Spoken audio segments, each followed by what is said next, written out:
Good. Okay. Thank you for coming in so many large numbers. I do appreciate it.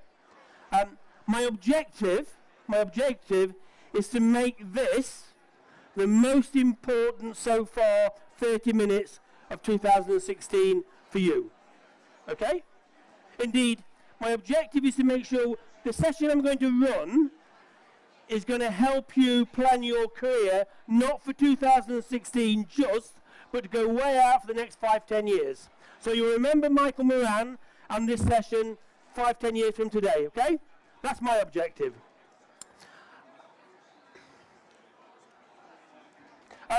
The obligatory quote of what 1080 does? We increase employee engagement. We increase employee engagement, and we do that through career conversations. But my focus is on you, because I'm going to give you access to a tool that's going to help you better manage your career. Okay? How many of you have got a career plan written down? One. Sorry? Do you want to come to the front? Now, if you're running a project in your business, right? Let's say it's £1 million project, and you said to the boss, I'm going to run it with no plan, no milestones, no delivery dates. I don't think you'd be in job very long. Your career, what, 20, 30, 40 years? I don't know. Anything from 50 to 50,000 to 150,000 a year? 20, 30 years, and you've no plan? If you've no plan, it's the equivalent of going on holiday in the first week of August, getting on the very first plane that comes along, and when you get to the destination, you say, do you know what, Michael? I didn't like it. It was too hot or it was too cold. You wouldn't plan your holidays like that, would you? So why are you planning your careers like that? Hence, in about 29 minutes, you have the capability to create a plan. What's this? What is it? What do you see?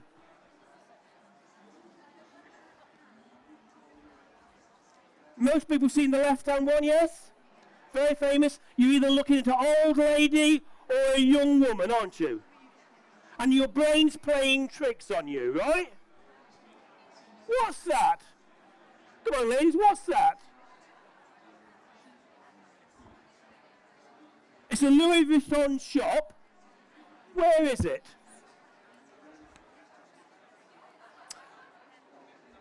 I'm going to tell you a story about a lady called Muriel. And Muriel was responsible for opening Terminal 5's at Heathrow Airport. This is Heathrow Airport, right? And she sat with a board of completely 100% males other than Muriel, right? And the males on that team had one objective. When you go into Heathrow Airport, to get you as quickly as possible from the departure hall onto your plane. Muriel was doing exactly the opposite. Her background, Jimmy Choo, Dior's, Harrods, her job was to make sure you spent the most time possible in Terminal 5 shopping mall. She was responsible for the retail experience. Now, the point I'm trying to make, if you went through a railway station 10 years ago, there were no shops there, were there? Today, are they train termini, or is it a shopping mall? It depends which way you look at the picture. Now, I'm going to make the case now today, as a HR professional, and I've been there, I've done it, as an L&D professional, you people there, that's what we're doing, right? We've been looking at things the wrong way. We've been selling performance management because we think it's good for the business. We think if we hire people, we train them, and then we measure their performance, it's going to be good for the business. How many of you heard your managers say to you, do you know what? I'm really looking forward to my performance reviews next week. Well, by the way, and it's because it's hard to market, isn't it? I said, we think it's been a good idea, but the truth of the matter is, it's a hard sell. Because if I have to tell you about your performance, very often that's not a good conversation, even if it's a successful one. Now, my two favourite gurus of management are Magnus Lundquist and Dan Pink. Magnus's book, Everything We Know Is Wrong. Dan Pink's book, I'm sure you've come across it, Drive, okay? Dan's favourite quote, what science knows, business ignores. What science knows, business ignores. And all the debate we've been having of late about organisations ditching performance reviews is what science knows, business ignores. Now, I don't think hiring good people has got dramatically easier in the last 10, 15 years, despite the economy or a tsunami of CVs. I think, indeed, hiring good people is remarkably difficult. And once you've got them, you've got to hold on to them. So I'm going to say to you, you've got to start coming in a different way, because what we know about engagement, and this is from David McLeod's report, Engage for Success, employees want managers who A, care for them, B, listen to them, and 3, stretch and develop them.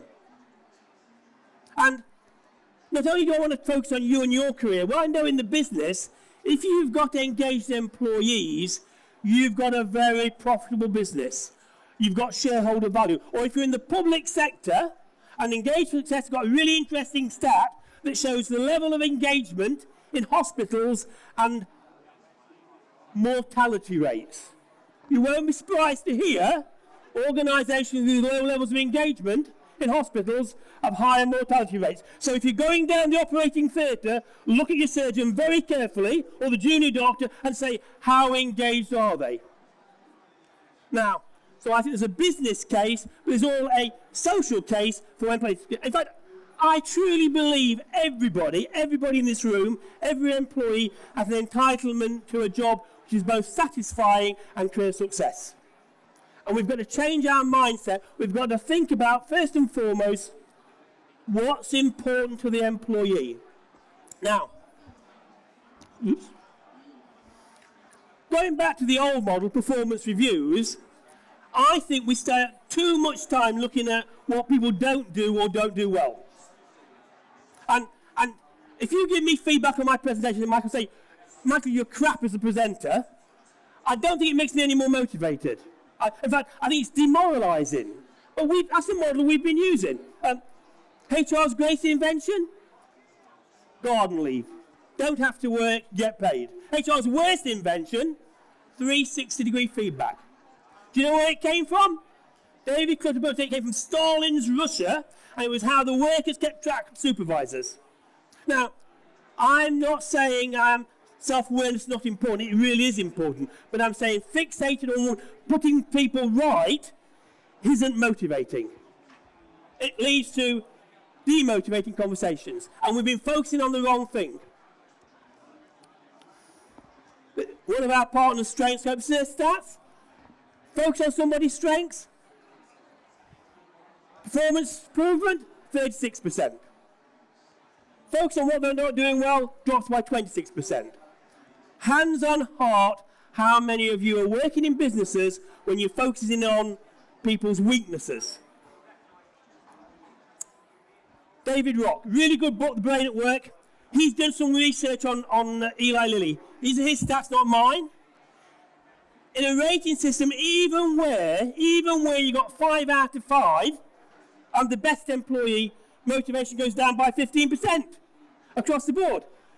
If, on the other hand, you try to bring below average performers up to an average, look, 38% by 18 months. Now, that should be concerning us. Because if our job in HR and L&D is to improve the performance of business, and I also think it's to help drive job satisfaction and career success because they're linked, we've been looking at the wrong thing. Hence my story of Muriel. Now, if you want to get your FD on board with why you should invest in employees and career management, tell him the Marks and Spencer story. Again, comes from the best HR publication in the last 10 years, Nailing the Evidence. It shows the correlation between employee engagement, profitability and organisation performance. Just look at that M&S stats. The difference in engagement in their shops, upper quartile, lower quartile, only 1.29%. Take it from me, and these are Tanis Dodge stats, most people in MS are highly engaged. Difference in store performance between upper quartile, lower quartile, 142 million. So a difference of less than 1.3% is generating £140 million of sales. Now, so you say to your FD, and these are stats from the Work Foundation, if you increase engagement by 10%, you'll put £1,500 per person on the bottom line of your business. So do that mental arithmetic for me. Think of your number of employees, times it by 1,500, and tomorrow morning, go and see your FD and say, are you interested in putting that amount of money on the bottom line? That's what I call real return on investment. And that's the space we need to be in. So, a few minutes on what drives excellence. Hopefully, it's about passion, it's about perseverance, sticking at things. Again, Carol Dweck's book about positive mindsets. If you really want your children or your colleagues to develop, don't tell them they're great, tell them they're doing good, but let's work on how you can do better. A lot of research around telling people you're doing really well, they give up very quickly when they've got a difficult task. Perseverance. Excellence is not an oversight achievement. Those of you who come across the work of Malcolm Gladwell, he talks about 10,000 hours of practice will give to excellence. To do that, you've got to stick at things. You've got to work at it. And lastly, positive conditions. Again, if you look at Matthew Syed's work of Bounce, remember Matthew Syed, before he became a Times journalist, he was the UK's top table tennis player. Positive conditions, he lived in Reading. Early age, brother 3 years older, big garage, table tennis table. Big brother played him 10 and got better. He lived in Reading. Where did the UK's coach of table tennis live? In Reading at his school. Lastly, in his early teens, a very famous Chinese table tennis player came and defected to the UK. Any guesses where he came to live? Reading. Positive conditions. So, if you're going to have a career conversation, the 4 things I want you to bear in mind. 1 is positive mindset. 2, spot strengths, develop strengths. 3, set positive expectations, encourage and recognise success. Just keep an eye on my time. Okay, so each one. The path of possibility, the top one.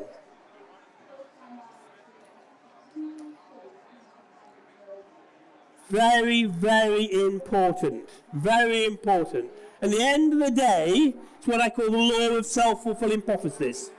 In the words of Henry Ford, whatever you think, you're probably right. Whatever you think, you're probably right.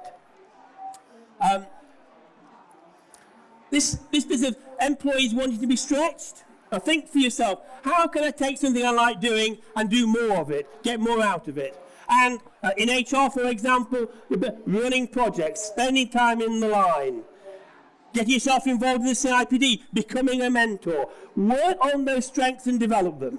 You'll get better. Yeah? Michael's helpful tips of what you can do?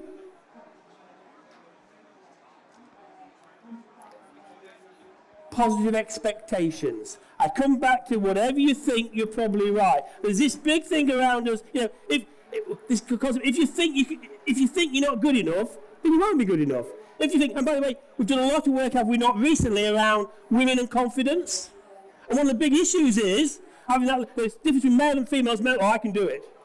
I'm not sure I'm quite ready to do that yet. Expectations, confidence, really important. And those of you managing staff, hand on heart, are we practicing this magic ratio? Everything you do, 5 good things compared to 1 negative things. My experience with most managers, they're really quick on the negative. I get that. Very hard to get positive feedback. But again, if you want to excel, exceed performance, focus on the positives. So, show of hands, how many people in this room do you think your career is important to you? Okay, I'm surprised not everybody hands up, but I'm now going to tell you the secret of managing your career. Because when I talked about the holiday example, I think most people don't manage their career because they put it in the too difficult to do box. Or they think, if I work hard, I'll get on. No, what would happen? The 3 things you need to know are as follows. 1, what's important to you? What are your values? If your values are not aligned to that of the organisation and more important to your boss, you'll never be comfortable in that job. Just won't work for you. Secondly, you need to know what motivates you. What drives you, makes you go faster. And that's what I call the knowing why piece. Values and motivators. The knowing how piece is what it is you do which gives you energy and you like doing. And I repeat, if you don't enjoy what you're doing, if it doesn't give you energy, at best you'll become competent. In fact, there'll always be somebody in the organisation who likes it who will do better than you. And the problem is, if you're working at something that you don't like doing, it takes lots of energy. So, always do what you like. In the words of Winston Churchill, if you find a job you love, you'll never work again. And the knowing whom bit. And I saw people, well, Michael was working hard. The big problem about knowing whom is about having a network. And it's 2 things. It's investing in a network so they know your career aspirations and they owe you a favour. What do I mean by that? Is you've got to take the time and trouble to invest in them so they'll invest in you. You need about 350 to 500 people in your network, of which between 10 and 30% are A, you have a strong personal relationship, and B, they have power of influence. If they make a call on your behalf, someone will take it. So you can see what I'm saying is, it takes a significant amount of time and effort to build that network. The second thing on knowing whom, of course, is your brand. What it is that people say about you when you're not in the room. And it's got to be consistent with what the people recommending you are saying.